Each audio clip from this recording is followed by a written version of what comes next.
Voice change, বাচ্য পরিবর্তন। Give me the pen. আমাকে কলমটি দাও। বাক্যে দাও ক্রিয়াপদ, ইংরেজি গিভ। এটাই প্রিন্সিপাল ভার্ব। প্রিন্সিপাল ভার্ব গিভের ফর্মগুলো দেখে নি। গিভ বা গিভস অর্থ দেওয়া। প্রেজেন্ট ফর্ম বা ভার্ব 1। গেভ পাস্ট ফর্ম বা ভার্ব 2। গিভেন পাস্ট পার্টিসিপল বা ভার্ব 3।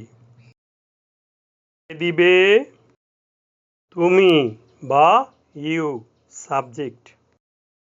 এ বাক্যে সাবজেক্ট ইউ উজ্জ আছে, অর্থাৎ আছে বুঝে নিতে হবে। ক্রিয়াপদকে কে দিয়ে প্রশ্ন করে যে উত্তর পাওয়া যায় তাহাই সাবজেক্ট।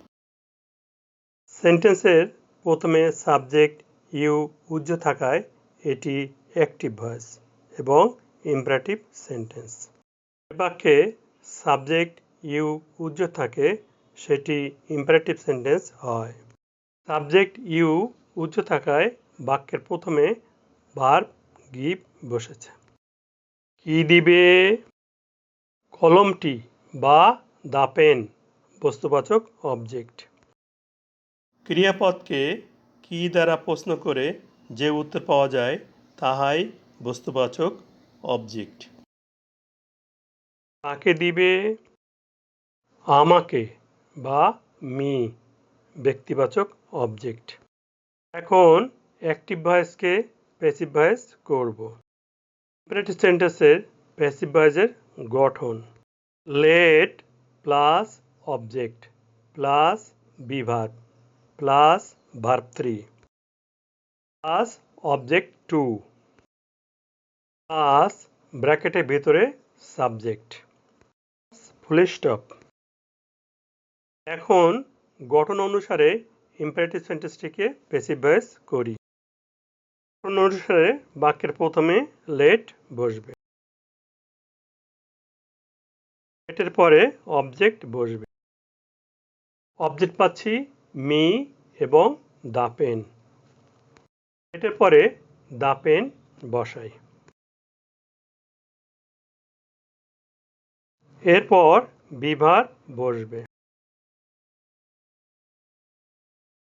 বি ভার্বের পরে ভার্ব 3 বা পাস্ট পার্টিসিপল বসবে। ভার্বের পাস্ট পার্টিসিপল পাচ্ছি গিভেন, তাহলে পাস্ট পার্টিসিপল বসাই।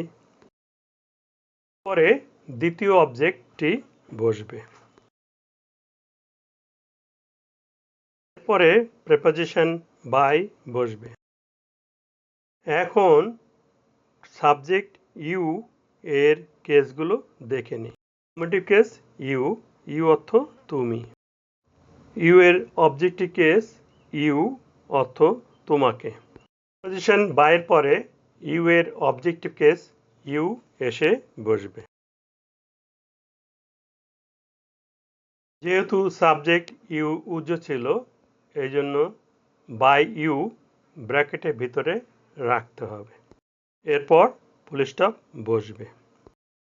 বাংলা অনুবাদ কলমটি আমাকে দেওয়া হোক তোমার কর্তৃক। তোমার কর্তৃক ব্র্যাকেটের ভিতরে থাকবে।